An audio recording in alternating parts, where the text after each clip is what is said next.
Okay, I think we're going to get started. Good evening, everyone. Thank you for joining us for Behind the Scenes, a conversation between designer Michelle Smith and the National Portrait Gallery senior historian and acting chief curator Gwendolyn DuBois Shaw. My name is Kaya Black. I work on special projects and programs for the National Portrait Gallery. We have a live closed captioning available. You should see it along the bottom portion of your screen. We will also utilize the Q&A function. So please feel welcome to submit your questions to be answered during the second half of the event. This program and other online events from the National Portrait Gallery are recorded and archived on our YouTube channel. We encourage you to subscribe. Physically, the National Portrait Gallery and the Smithsonian are closed due to COVID-19 precautions. We hope that you will visit us in person when we are reopened, a date to be determined. Although we are here virtually this evening, we gratefully acknowledge Native and Indigenous peoples whose ancestral homelands we gather upon today. At the National Portrait Gallery, we believe that the portraiture is powerful, but we also fully acknowledge that not only all people have had equal access to the dominant modes of portraiture, especially painting and sculpture, nor did many have control over representation. This is especially the case for marginalized people of color, Native and Indigenous people, enslaved people, as well as working class people. Our commitment to overcoming this history of inequality may be seen in our efforts to diversify our collections by collecting portraits of people of color at 50% each year and in a diverse exhibition schedule that we maintain, as well as through our public programs. This includes our current special exhibition, Every Eye is Upon Me, First Ladies of the United States, which was curated by Gwendolyn DuBois Shaw. This is the first major exhibition to explore historical significance of this prominent position as First Lady through portraiture. Organized in collaboration with the White House and the National First Ladies Library, spanning nearly 250 years, from Martha Washington to Melania Trump, the exhibition features more than 60 portraits of the First Ladies or those who undertook the role of White House hostess, alongside related ephemera, including a number of iconic garments, such as that dress, you know, the one worn by Michelle Obama in her commissioned portrait. And now to introduce today's guest, Michelle Smith. Michelle Smith, from an early age, she knew fashion design was her calling. In her 20s, her talent and drive led Smith to Paris, where she honed her skills at some of the most esteemed luxury fashion houses, including Hermes, Louis Vuitton, and Christian Dior. In 2001, Michelle launched her own contemporary brand, Millie, which quickly became a powerhouse.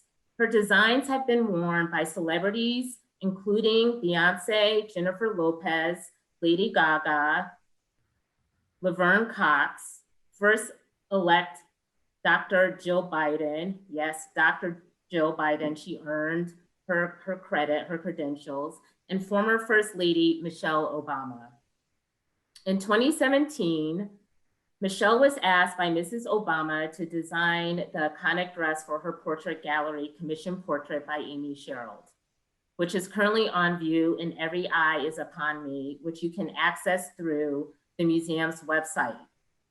After years of designing over 28 collections annually and running Millie with her former partner, Smith hit pause to take time to reflect and contemplate her next steps.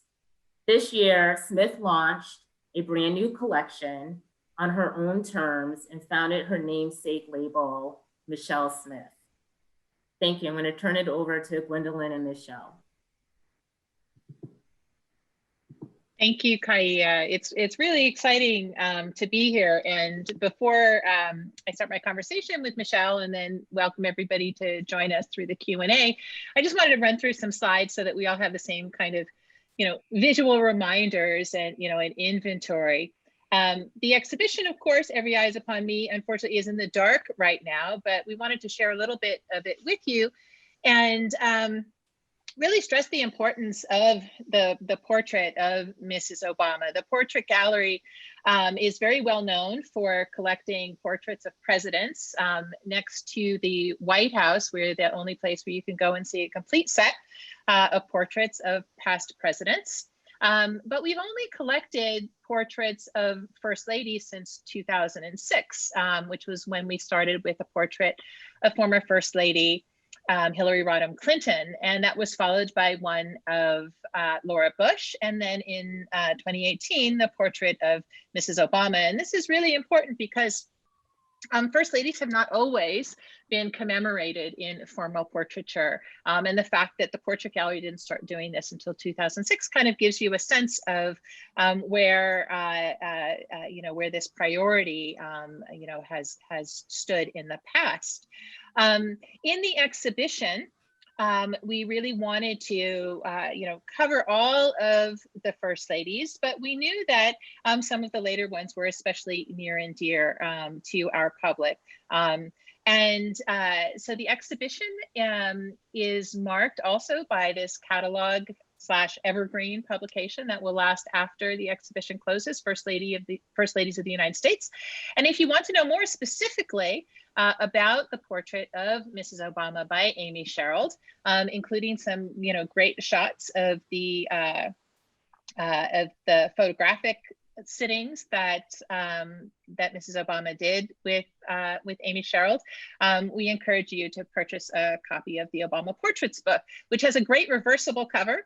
The other one shows the portrait by Kehinde Wiley of President Obama. Tonight, we are featuring the one with Mrs. Obama.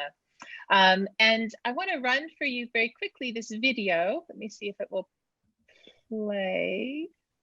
I actually don't think it'll play.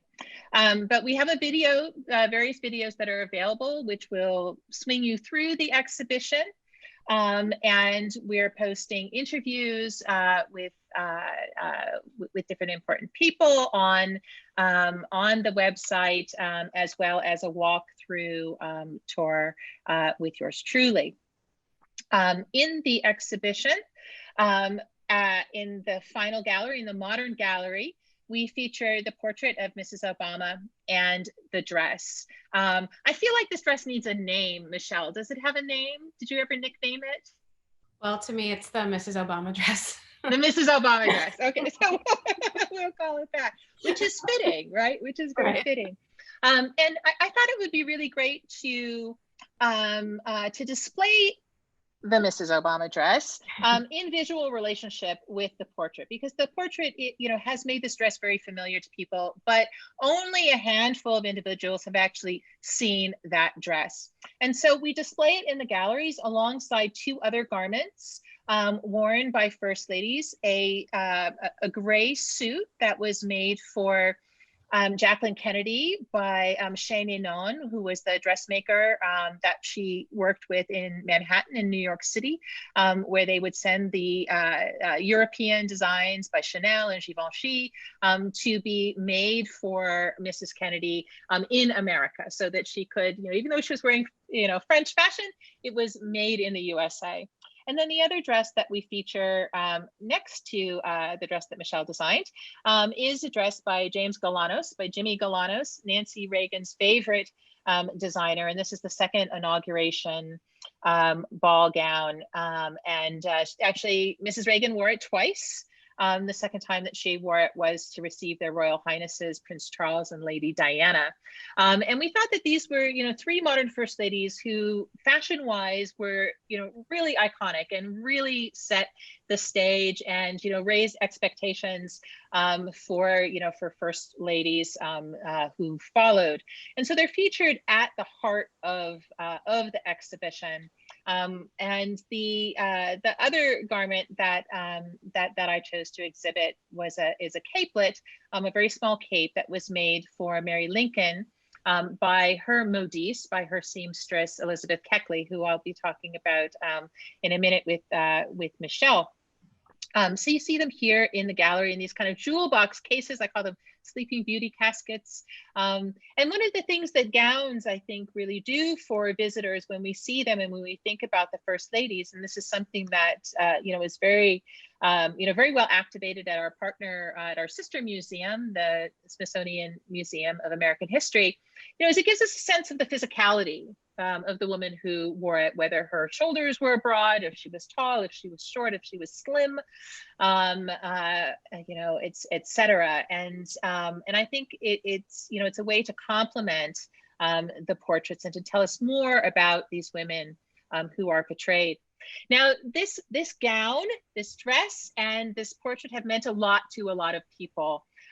This is the cover for Parker Looks Up, little Parker Curry, who, just, barely 3 years old, right, encounters the portrait of Mrs. Obama and looks up and says, Mama, it's a queen, right? And the photograph of Parker that was taken in our galleries went viral, so much so that this young girl now has her own book.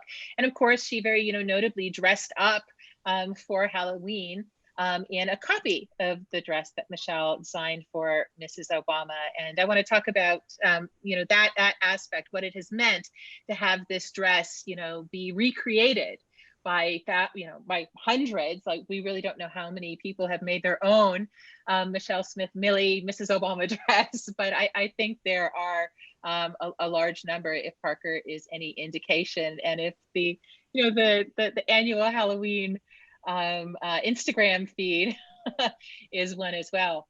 Now, the dress, of course, really becomes iconic for all of us because of the way that it fits so seamlessly into the portrait of Mrs. Obama that was made by Amy Sherald. Now, Sherald won the Outwin 2016 portrait competition with this portrait that you see reproduced on the cover of the catalog that year. And it really, when you look at Amy's style of painting, which is, very kind of geometric with these flat, spaces devoted to color and to pattern, it's not surprising how well she quickly, adapted and, really took off with the designs that are included in the dress that Michelle designed for Mrs. Obama. And here's one of those photographs from the photo shoot that Amy Sherald did with Mrs. Obama. And you can see how closely the pose in the photograph was translated into the portrait of Mrs. Obama. And how, with the fidelity with which the pattern was reproduced, right down to the shadow lines. And when I visited with Michelle last winter, before the world changed and everybody disappeared into their apartments and houses, she was kind enough to bring the dress out of the closet, the runway version, and I was struck by the differences between, what I imagined the dress looked like in real life, versus the way that it looks when you see either the real thing, the final version for Mrs. Obama, or the prototype runway version that it began with. The dress was made of cotton poplin, a very kind of humble fabric. It's printed. It's, kind of a sundress, maxi dress. And in the photograph, we see it and we imagine the fabric kind of going on forever, off of the bottom of the canvas. And it's hard to imagine it, kind of walking and moving down the runway, yet it did before Mrs. Obama wore it. It had a life of its own, right? It started in drawings, in sketches that Michelle Smith did to imagine what this dress might end up looking like. And the fabric was also featured on at least one other design in a slightly different pattern, picking up with the same colors and shapes, in a collection for spring of 2017 that really was playing with geometry and with different silhouettes and with different modes of tying, of bows, of length. One of the things that I love about this dress that you really see when it's on the mannequin in the gallery is that the front and the back are longer than the sides. And I had not imagined what the hemline would look like. So that was a real treat for me to understand the way that the handkerchief style had been adapted and expanded. And now, of course, Michelle has moved on from Millie and into her own eponymous brand, Michelle Smith. I told her before we started talking tonight that I had been spending a little bit of time cruising the website and looking at the designs and and trying to make my choices because each piece really does feel very special and unique and are in a much more limited quantity and will be made to order. And that's a very exciting new mode. I know these things because I read this fantastic article that Michelle interviewed for that was in the New York Times Sunday magazine a few weeks, which talked about her journey over the past couple of decades to where she is now. And so I wanted to kind of start our conversation at that point, and I'm going to jump out of the presentation so that I can, let me see, so we can go full screen. There we go. Because one of the things that we talked about, Michelle, when we were visiting in your apartment with this fantastic view, you just showed us the sunset a couple of minutes ago, this fantastic view of Central Park, was the power of the needle, right? The ability for women historically to use their skills as designers, as seamstresses, as modistes in the 19th century. And we talked about the relationships that first ladies have had with the women that dressed them and how the impact of that relationship goes in both directions. From a woman like Elizabeth Keckley, who was born enslaved and who sewed in the middle of the night to earn enough money to buy her own freedom from her sister who owned her at the time, to buy the freedom of her son from his aunt who owned him at the time, to build a dress shop, to become the modiste and the dressmaker for Mary Lincoln, for all of these important women in Washington.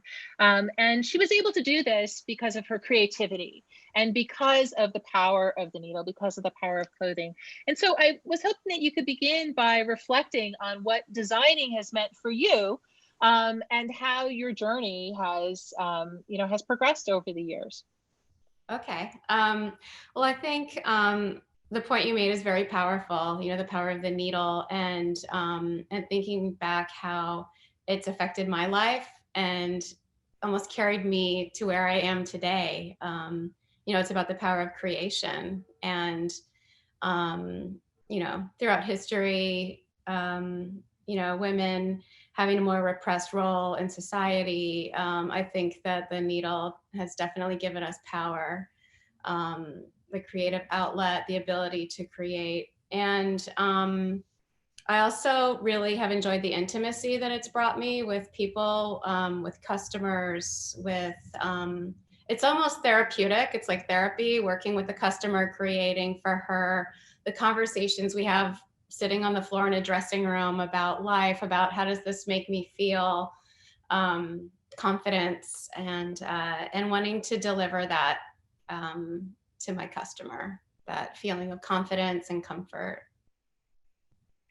Yeah, it was in working on this exhibition, thinking about the famous designers and the not so famous ones, who've worked with first ladies, and that level of intimacy that develops, like with Nancy Reagan, James Galanos. She was dressed by a lot of different people, but James Galanos was her go-to, and he knew every inch of her, like down to, you know, the millimeter. And he was able to design these dresses for her that she would, you know, glide in and out of spaces. What was it like when you interacted with Mrs. Obama initially? I mean, you had dressed her before, yes?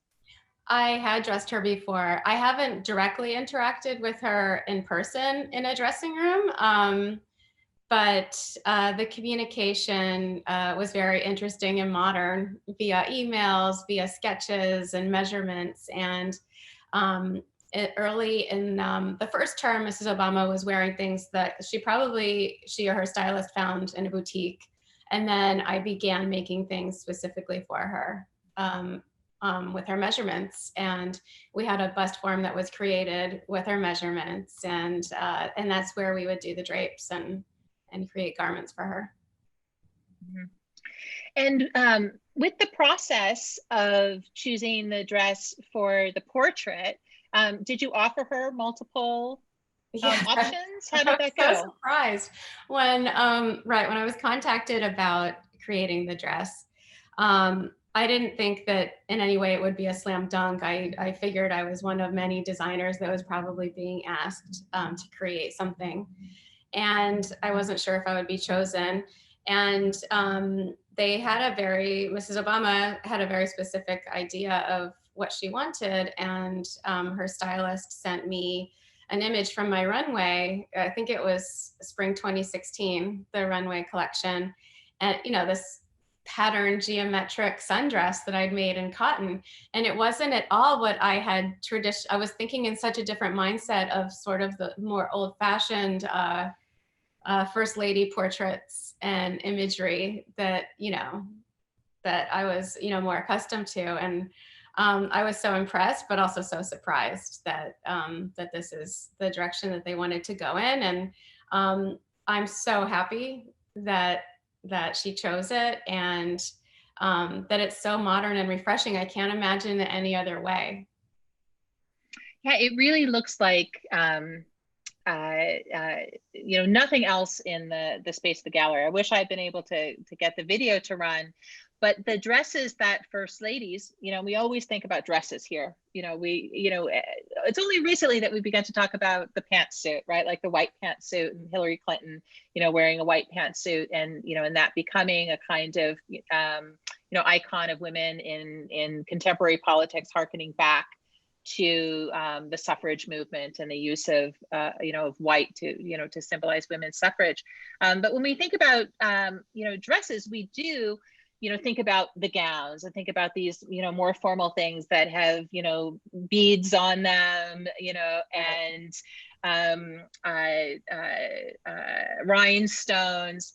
That Nancy Reagan dress weighs like 20 pounds. It's wow. Absolutely and she was impressive. So tiny. How did she pull that off? She was itty bitty, and you look at her arms, and they like disappear in the sleeves. So I just wow.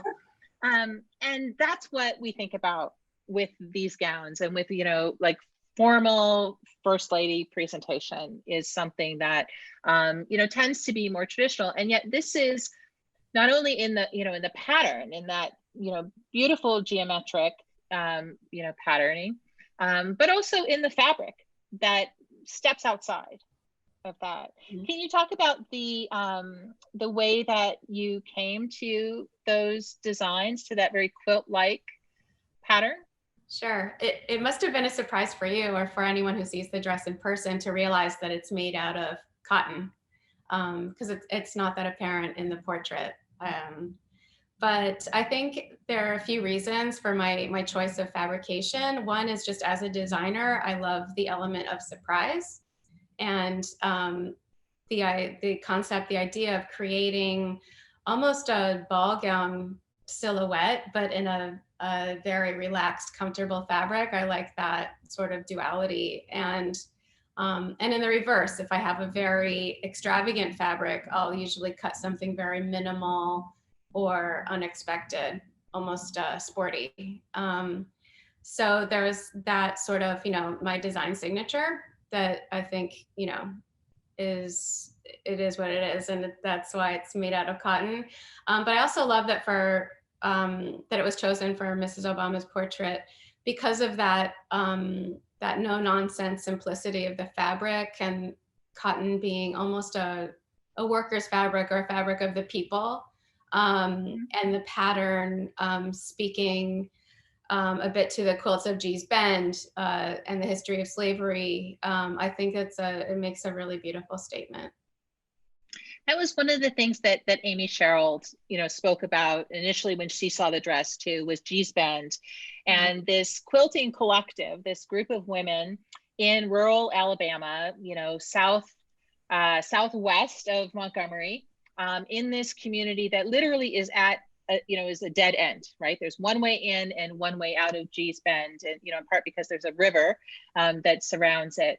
And these women who have been working there, together, making quilts using old work clothes, different kinds of cast off fabric, and in the early, pardon?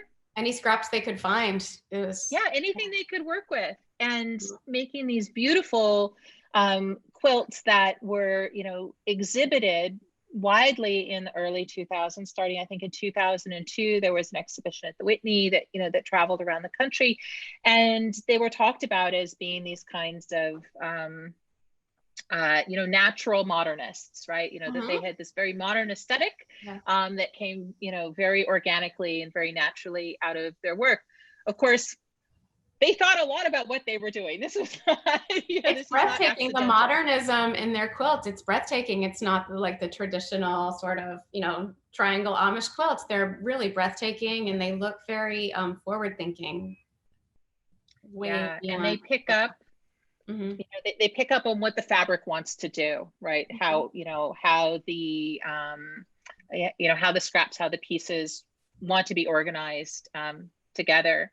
And so using that kind of, that tradition of quilting, of women's domestic creative expression as a template for this dress.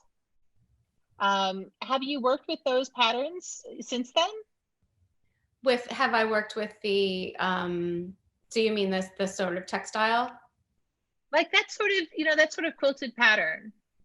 I haven't. It's always been something that I love. I've always had an affinity for geometric prints, and I remember it was probably around 2004, 2005. One of my design assistants gave me a book about the quilts of Gee's Bend, and that's when I really learned about them more in depth. And it was just she gave it to me because she knew that I loved geometric prints and modernism, and so I think it's always part of my design eye of what I gravitate toward, and I think that that'll always be, a part of my design signature. Well, in the, in the dress and in the portrait, that sense, the sense that it's quilt-like, comes through. And when I was looking at some of these tribute dresses that have been made for women and girls to have their, their portraits, their photographic portraits taken to echo the portrait, many of them fall back on that, on the quilting. Yes, the quilting, the piecework. I saw that as well. The interpretations are fascinating, and they're really, it's really interesting to see how people have interpreted this from a painting. They've all done a great job. Yeah, it's nice to see it move on like that, and to see the different things that that folks do with it. I'm glad you feel good about that. Yeah, I love it. I love it. Yeah. With dressing a first lady, is it different than dressing a Beyonce, a performer, or a socialite? For me, I feel more seriousness and weight to it, and the history, like American history, coming into play. So it definitely carries, for me, it carries more weight. And how did the dress get, how did it have to change? You had sent sketches, we have the runway version.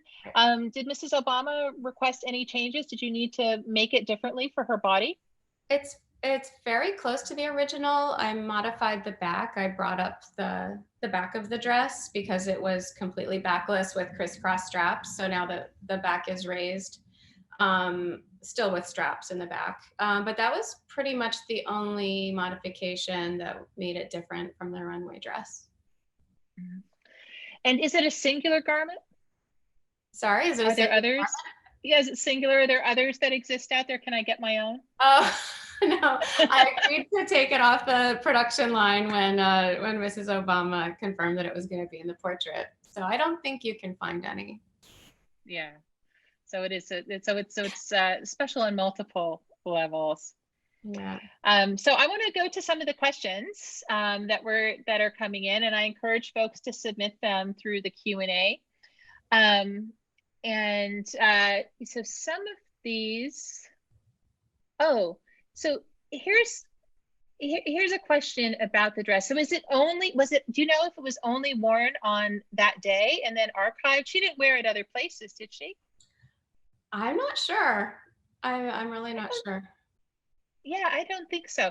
You know, when in the Obama portrait book, there's a lot of interesting information in the essay by my colleague Dorothy Moss, who talks about the portrait sitting. One of the stories that Dorothy relayed about, you know, the wearing of the dress, because it's you know, open on the shoulders, you know, those magnificent arms that people, you know, were enraptured by during the Obama presidency, you know, are fully exposed. That Mrs. Obama was portrayed sitting in a garden, right? She's outside when the pictures were taken, and there were mosquitoes everywhere that needed to be swatted away, and it was hot, you know, and all of these things. But because it was cotton, you know, she was quite comfortable. So here's a question from Timothy Freeman. He says, I'm dying to know if it's safe to assume this garment and the portrait draw some inspiration from Gustav Klimt or the secessionists. Oh, well, I think that one could draw similarities in the style of the print for sure. It's also been like in the Kiss. It's, yeah. But yeah, it's interpretation, but yeah, and you mentioned Mondrian. I know Mondrian, often when folks talk about quilting patterns and, you know, in Mondrian's late style, you know, there's some question about whether they're, you know, which direction the lines of influence go. Oh, interesting. Right. You know, whether or not he was influenced, you know, by quilting patterns or not, because often we think about, you know, those lines only going in one direction. Here's a question from Lorna Grenadier. Lorna asked, did it make a difference for you, Michelle, in working with an artist as well as a subject who are fashion conscious? You know, Amy loves fashion. Amy Sherald is a real fashionista. Did you have some knowledge? Did you have any knowledge of who was going to be painting the portrait? I didn't know ahead of time, and I had the pleasure of getting to know her after the portrait came out. And indeed, she does love fashion, and she's really fun to dress, and she's a wonderful person. And also, yeah, the fact that Mrs. Obama was so known for her style, it's really been an incredible opportunity and honor to have dressed her. And so you're dressing Amy now too? Yes. Yes. I send her things from time to time. We don't have a contract or anything. I just adore her. Nice. I adore her. Yeah. Yeah. Well, you know, I think that was one of the things also that, you know, when Mrs. Obama talked about the process of doing the portrait, you know, and that it was really important for her to work with an artist with whom she felt comfortable and with whom she felt she had a rapport, and that when they met, there was that kind of instant chemistry. And I think that, you know, when iconic objects of this sort, you know, come together, it's because there are a lot of, you know, moments of creative kismet, right? Where similar sensibilities, you know, come together. So Richard Jones asks if Amy Sherald had any input on the choice of the dress. Which came first, the choice of the dress or the choice of the artist? I don't know that we can reveal that. Did we know? I wasn't privy to the behind the scenes of how it was chosen, so we would have to ask Amy. Mm-hmm. I think it was, from what I know, I think it was kind of a collective, it all worked very well together, right? There was, the conversations all happened, in the same sphere. So here's a very good question about your background, Michelle, from Caitlin Seidler. Caitlin asks, how did you first learn to sew, and what was your path to becoming a designer? Now, you're from New Jersey, right? I am. I was actually born in Milwaukee, and I moved to Connecticut and then New Jersey. I bounced around a little bit for my father worked for a company and was transferred every 4 or 5 years. It was like being a military brat growing up, but I did spend a lot of time in New Jersey and Connecticut. I think my first exposure to sewing was my mother, and my mother was a very good sewer, and she would make doll clothes. She even made my doll, a Holly Hobby doll, a rag doll, and she would make the dresses for it. And she is a very skilled sewer. The funny thing about me is I love to sketch, and one could say I'm a good sketcher, but I actually don't like sewing. I'm actually kind of bad at it, but so I'm thankful that I'm able to hand my sketches off to talented sewers who can then interpret them. If I'm forced to sew, I'll do it, but yeah, my mother really takes the cake in the family on that one. So did you, when you were studying, you went to fashion school? I did, yes. You went to design school? Yeah, I always knew I wanted to be a fashion designer. I think very early on, from around the age of 11.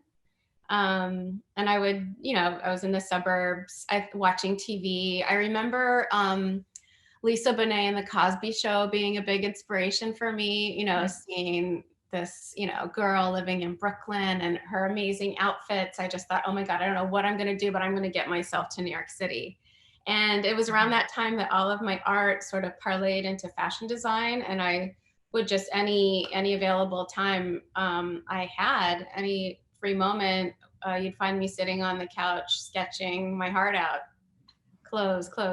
And I got when I was in high school, I got a scholarship to Moore College of Art and Design in Philadelphia to do summer programs there and weekend programs during the school year. And that also gave me a taste for city life and, taking the train into Philadelphia and going to these fashion design classes by myself. The taste of independence was really exciting.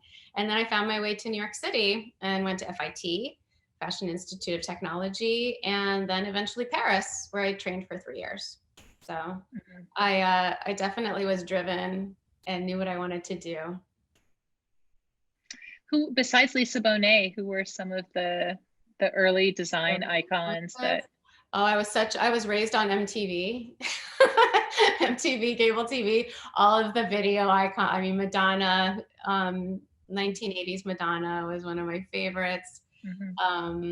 I loved Culture Club, the British, the English influence or the modern romantics, all of that. Yeah. Musical culture, I think, plays a big role in my design process as well. I'm always listening to music when I create and when I design. Yeah. Laura, I'm going to butcher the last name, Cien Siva, probably. She asks, as a designer, how do you see clothes defining how a person wants to be perceived? I think it plays a pretty large role in how we want to be perceived or how we are perceived.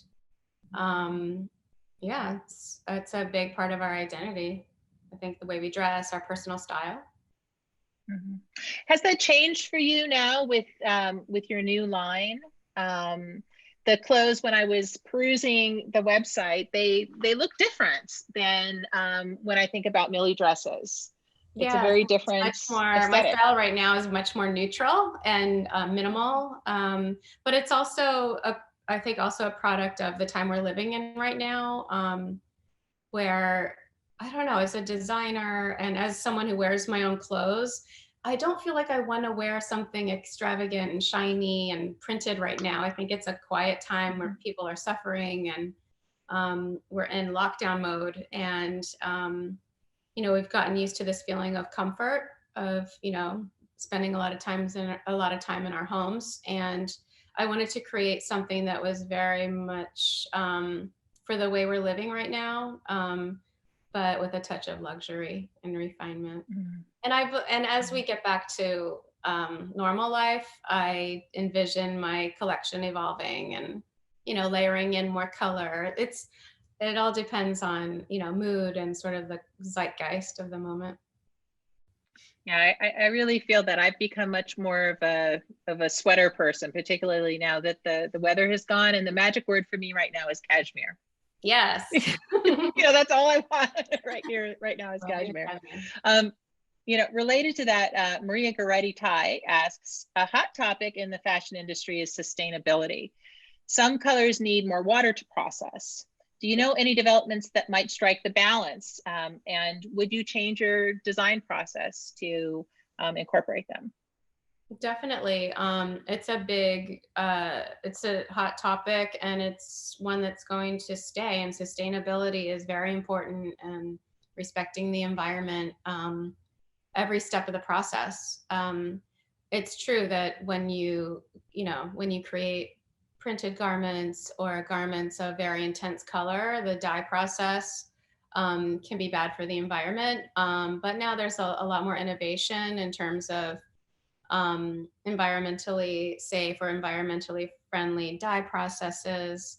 And it's also, related to the entire production process and production chain of choosing quality over quantity in terms of the size of my collection, and creating. That's a big part of how you're operating now, yeah? Yeah, it's a lot less environmental waste from transportation, transporting fabric, the pollution of creating fabric. Yeah, there's so many different exciting ways that you can save along the way and help the environment. Mm-hmm. I was struck with your new line, how the pieces are there and it's all pre-order. Mm-hmm. Right? You make the selection as the consumer. I want this sweater. You put it in the bag. You find out, how much it's going to cost and when it'll come to you. Right? So it's not all sitting in a warehouse. Right. And I'm so happy that I was nervous and I had trepidations of would the customer go along with my pre-order model, because it can be frustrating as a consumer, as a customer. We've gotten used to instant gratification and clicking a button and a package shows up on our doorstep the next day. But I'm really pleased that that customers have responded well and are going along with my pre-order model. It's good on all fronts. So Raimi Mize has a question that brings us back to that dress and to the collection that it came out of. She says, thank you so much for this wonderful conversation. I'm wondering if Michelle can speak to the broader collection, which Mrs. Obama's dress was a part. I'm sorry I had it down as 2017. It was 2016, that collection, right? 2016. Raimi asks, what was the significance of that collection as a whole before the garments emerged as a portrait choice? That collection was a very interesting, emotional collection for me. I'm trying to remember the name of it. I think it was called Love Knot. And there was a lot of lacing details and almost not restraint, but the lacing details called to mind of my inspiration, or what I wanted to communicate in that is that, we've come really far in terms of equality, but we're still being held back. We're not there yet. And that, the symbolism of the lacing and the restraint was my expression of that. And also of LGBTQ rights and I remember the casting of the models in the show having so maybe transgender models in the show is, yeah. Oh, that's interesting. So there are a couple questions that bring us to Paris next. Arlene Palangan wants to know if you spoke French before you went to Paris. And Cynthia Blumenthal wants to know what is specifically French about your design? What did you take away? First of all, did you speak French when you got there, and when you left, what did you bring with you? I spoke French very, very poorly before I went. I'd studied in high school and I was terrible. But then when I was working at Hermes in New York City to help pay for college, I wanted it for myself. I wanted to speak French well. And so I started to take French lessons at FIT as an elective. And I got much better because I really wanted it. And then I thought I was fluent, but when I arrived in Paris, I realized I couldn't understand a word anyone was saying to me. And it took me a few months to become fluent. But once I did, it was just like a switch going off in my head. And I just understood everything. And I lost that fear of making a grammatical error when I spoke. Like I finally got the confidence of, knowing that I was going to be understood and it's okay to make mistakes sometimes. And I got to the point where I was dreaming in French and living my whole life in French. It was pretty amazing. And then what was the other question in terms of, how has French fashion influenced me? Right? Yeah. What did you bring back with you? Yeah.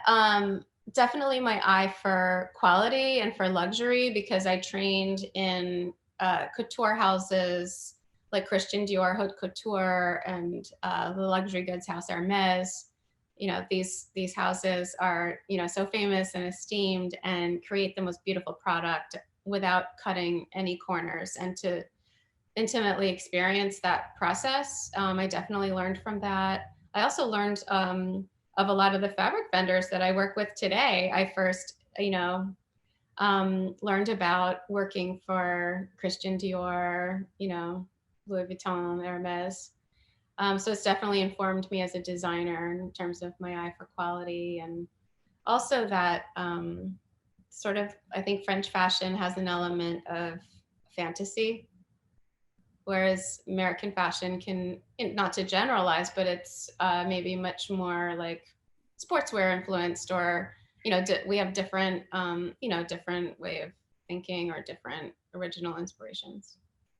So I like to think my collection is a merge of my experiences in Paris and my experiences in New York City. Yeah.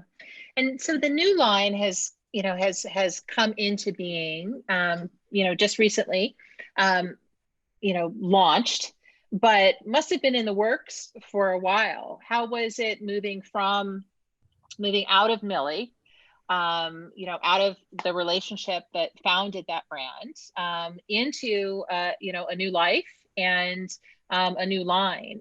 Did this dress have anything to do with it? There was a question here from Marina Bonanno, who says, how did your business and life change after Mrs. Obama's portrait was unveiled? Was it immediate? Was it slow? Was all of this in the works throughout that?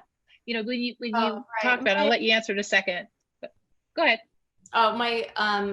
Around the time of the creation of Mrs. Obama's dress and the unveiling of the portrait, I was still very much involved on a day-to-day basis with my former brand Millie, and I didn't have plans for a new line yet. I was I was happy there and loved designing, and it definitely put my brand on the map. We received so much attention from the unveiling of the portrait and all the press that surrounded it. I think we received over 2 billion media impressions in a very short amount of time. So it was really impressive. It was something to experience. It was a few years later that I decided to launch my own brand. Mm-hmm, mm-hmm. So that's more recent, the decision to move forward on that. And it is such an interesting model. One of one of our attendees wants to see more from it. So they really should go to the website, right? It's michellesmith.nyc. Yes. Mm-hmm. .com. See, NYC. I spent some time there. I spent some time there. I wasn't joking. Rebecca Casemeyer asks, who are some of the up and coming female fashion designers you're keeping your eye on? Ooh, good question. Are there any women out there making it happen that you think are cool? There are. I've just been living in a cave pretty much for the past few months. I haven't been, there haven't really been fashion shows and everyone's kind of hunkering down. But there are some, I think, some really exciting designers of color that are really coming onto the scene that I'm keeping my eye on, for sure. Super talented. And here we have one last question we'll go to from Jennifer, who says, thank you for this very interesting presentation. I'm also wondering what aspects of designing a collection are most hands-on for you, and what aspects are produced by others in your team? Since you talk about loving to do the sketches, Mm-hmm. What do you hand off to other people besides the sewing? Got it. I'm very hands-on, especially with my new business. I'm doing almost everything myself, or I have a very intimate touch with all the aspects. Things that I delegate would be pattern making. I have a pattern maker that I work with, and the sewing of the samples. I work with some very talented seamstresses in the garment center. All my samples are made in New York City, except for the cashmere, which is the cashmere comes from Mongolia and it's made in China. And also the website and the operations of the website. I work with a very small team of people, very intimate, 2-3 people. And I think that's all of the questions. So the having the dress come to the portrait gallery has been a really special experience for us. And one of the questions I think that was up in the list that I kind of skipped over briefly was about who owns the dress. It is of course owned by Michelle Obama, and it came, to us out of her closet. One of the things with these dresses that is, really special with First Lady's dresses is that, like the tradition of the First Lady giving her inauguration dress to the Smithsonian began at the turn of the century with Helen Taft. And it's really continued since then. But garments like this one, this is not an inauguration gown. It's not the kind of gown that the Smithsonian, usually collects from First Ladies. And I wanted to share it with people because it was something that people had not seen, that had not been in Washington, since it was worn for the portrait. Are there other First Ladies that you would want to dress? Like if you could get in the historical time machine and go back, or in the fantasy forward time machine and imagine a First Lady who hasn't been in office yet, in the White House yet, who would be on your list? From the past, I think Jacqueline Kennedy Onassis. I got to meet her once when I was working at Hermes. I helped her select a tie for someone, and remembering her, she had such a unique voice and gentle mannerisms, and was seemed like such a kind person. And she was such a fashion plate that would have been really fascinating to dress her. Looking forward to the future. I mean, I hope that Kamala Harris becomes president one day, and I would love to dress her. And, I hope I get the chance to dress her as vice president. So we'll see what happens. Yeah, I would love to see that. One of the things about that has been interesting about Kamala Harris, so people talking during the campaign about her choice of a blazer, skinny jeans, and Chucks. Yeah. right? That she was, you know, kind of breaking open, you know, the mold for campaigning, you know, for women on the campaign trail. Right. So Yeah, I love her. She has a very refreshing, real sense of style. It'll be interesting yeah. to see her in action. Yeah, well, I'd love to see her in some of your cashmere. So hopefully, Right. We'll see. fingers crossed. And again, that's michellesmith.nyc.com Yes. is the site. NYC, like New York City, right? Yes. So thank you so much, Michelle. We're coming up at 6 o'clock, so we'll wrap it up. But do you have any last words for aspiring designers out there? Oh, wow. Well, work hard, follow your dream, and don't take no for an answer. You can do it. That's great. Thank you so much. It's Thank good you to so see much you for again. having me. Thank you. Thank you. Yeah.